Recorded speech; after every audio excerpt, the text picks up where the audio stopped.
John O'Keefe grew up in Braintree. He was 46 years old when he passed.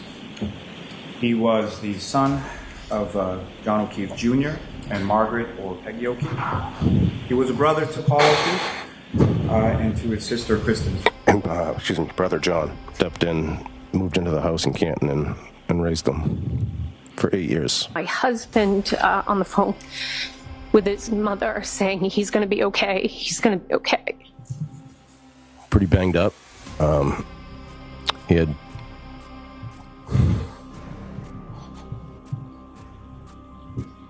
his eyes had swelled up.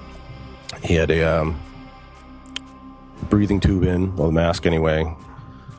Blood come down his nose, blood come down his mouth. But what really stood out to me was, the eyes. It was almost as if like there were ping pong balls under his eyelids. They were that swollen. And he said they found Johnny in the snow this morning. Karen Reed was there.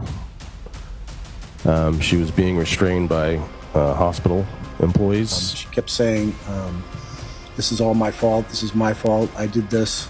She had texted me while I was waiting for the school bus, asking if there was any chance I was out without Paul. And she was, screaming out to us, asking if he was alive. He's dead. Is he dead? Is he dead? I responded and said, just another day I wish I didn't talk to an O'Keefe after 2004. She didn't say hello. I just said, Karen, what the hell is going on? And she just yelled back in the phone, John's dead. And Kerry Roberts grabbed the phone from her and said, no, he's not. He's at the hospital. They're working on him. She told me that she had to remember the bad times, which struck me as an odd comment to say. But she said, I don't think I'm ever going to see you guys again. And I said, of course you will. We're friends. I believe it's that one right there. And your brother's vehicle? He's back there. And the vehicle you're referring to is your vehicle? Where is it? Erin Reed was framed. Her car never struck John O'Keefe. She did not cause his death. And that means that somebody else did. And he was searching her phone for nude photos, but those marks are consistent with scratch and claw marks, bite marks from an animal. Because he's dead. The Karen Reed trial has finally started. And while the opening statement of the prosecution was extremely flat, I found myself droning off and forgetting what he was talking about. And I know the case. He was naming all these witnesses and what they did and what they saw. And, it was very orderly and chronological, and I don't think it told a very clear story. And then the defense came along and they were very theatrical and told a very exciting story. And while they might have the better story, at the end of the day, there's going to be 8 weeks of testimony from witnesses. So no matter how exciting your story might be, if the prosecution has a mountain of witnesses that have corroborating stories and versions of events, you could have the best story in the world, and it doesn't matter. And I think that's what we're going to see. So today, there was Paul O'Keefe and Erin O'Keefe. That's John O'Keefe's younger brother and his wife. His wife was close friends with Karen Reed, and they had a lot of interpersonal conversations. And the brother, Paul O'Keefe, was the first one to arrive at the hospital that day, and saw Karen Reed and her father come back to the house. And so they didn't get into it too much about, they were kind of asking him, what you saw. He described the injuries, he described the home.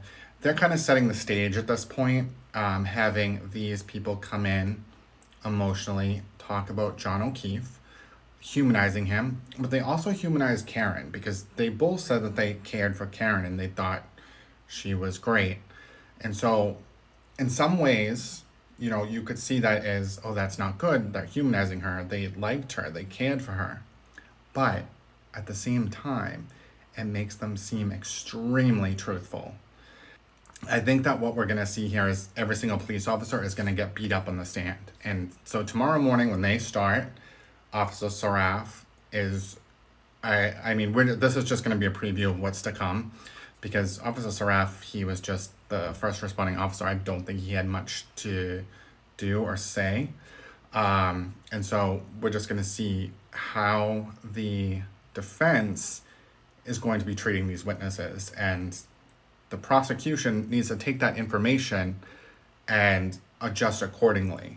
You're going to have to think ahead and ask it before and go into the details, because, you know, the defense might not give them the opportunity to explain some things. They might just leave it, no further questions, you know, leave it at that, to make things seem more suspicious.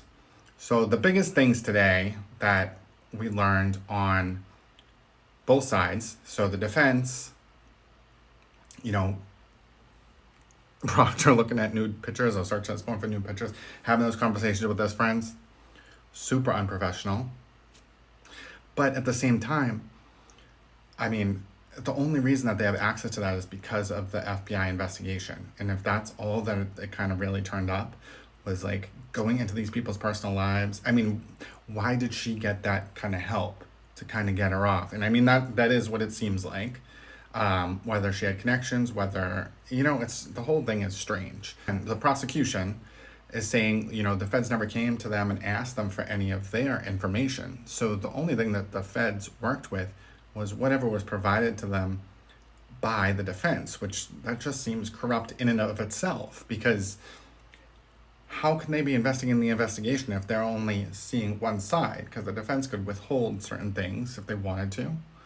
I guess Proctor also said she should unalive herself. I mean, it seems like, and I think we'll hear it more and more as more people testify, that like it was pretty certain. I think everyone was pretty certain within a few days of who did it, what happened.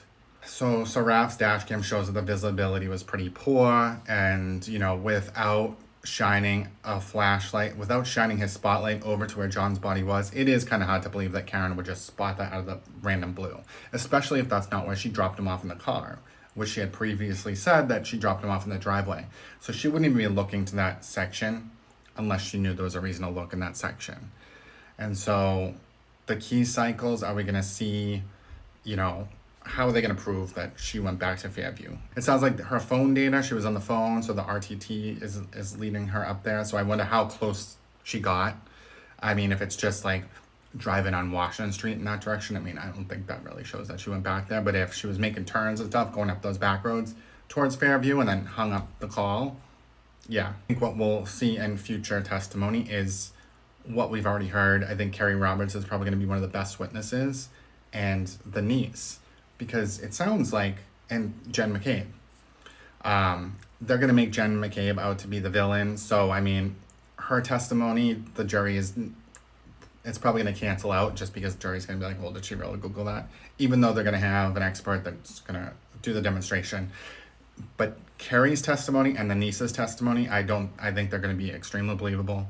Carrie Roberts, I didn't know this, but went to like homecoming dance with John O'Keefe when they were kids. Like, they grew up together.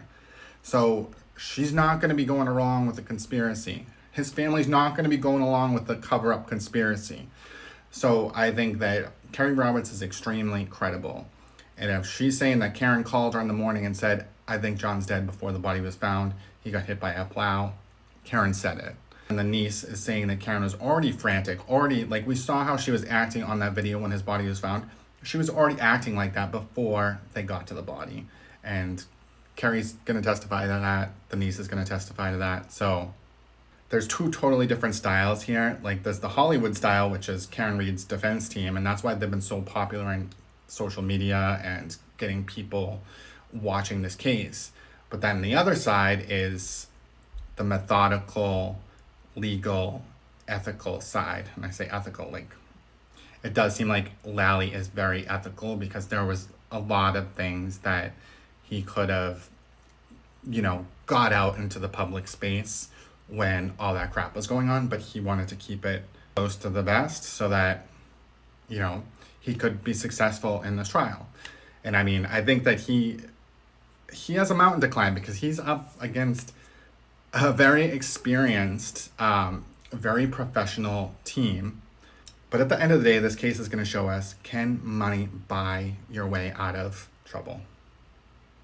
Can you subvert justice with money? And that's the question.